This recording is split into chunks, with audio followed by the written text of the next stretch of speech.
Namaskar. Nepal condemns the recent attack of terrorism at a concert in Manchester, and while extending our sympathies and condolences to the victims and their families, we express our solidarity with the Government of the United Kingdom. Respected President, Excellencies, Director General Dr. Chan, distinguished delegates, ladies and gentlemen, I would like to take this opportunity to recognize Director General Dr. Chan's 10 years of distinguished service and their contribution in improving global health. We are especially grateful to Dr. Chan and WHO Regional Office, Head Office, for the support Nepal received in the aftermath of the devastating earthquake of 2015.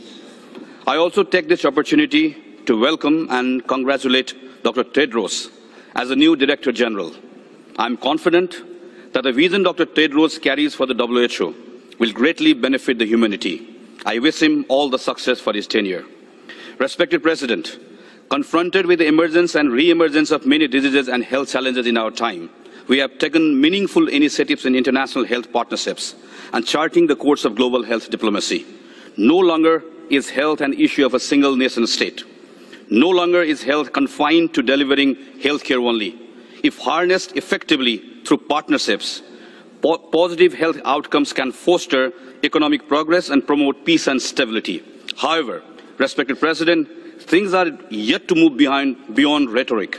The international cooperation, must be dominated by donor-recipient relations, has not been a true partnership of member states to face common challenges. We have been talking about South-South cooperation, but still not able to harness its true potential. Despite many past discourses on multi-sector action and health in all policies, we have not been effective to inculcate the importance of health into the core business of other sectors. Respected President, WHO will have to play a crucial role to address these practical gaps. While recognizing that ministries of health remain key partners for WHO, it needs to go beyond its customary role of facilitating health agenda through regional offices among ministries of health and start constructive engagement to muster political will through forums like ASEAN, SAARC, or African Union. At national level, WHO can play a catalytic role to instill the idea among the political leaderships like finance ministers, foreign ministers, ministers of internal affairs, etc., that resources incurred on health are investments, not expenses, and that health ministries are not the sole custodian of the health sector. Respected President, in Nepal, 67% of out-of-the-pocket spending on health is for drugs and medical commodities. I believe many other countries also confront similar high costs in drugs and medical commodities.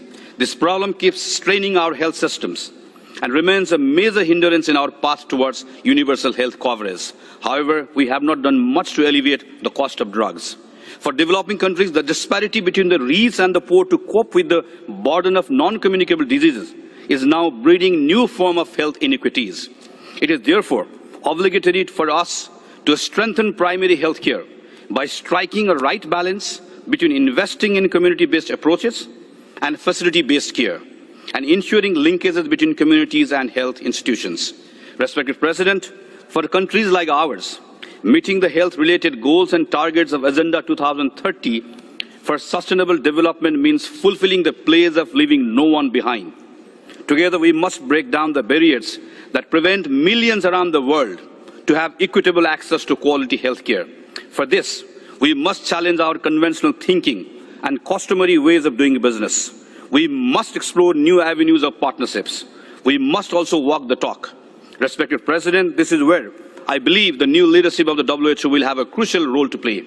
Respected President, in the same manner that we started to mainstream gender in 1990, the dividends of which we are reaping now, it is high time for the movement to mainstream health in global development agenda to tackle poverty and promote freedom and democracy.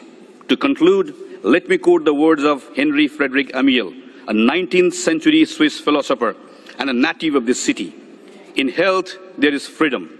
Health is first of all liberties. Thank you very much. Namaste. Thank you very much.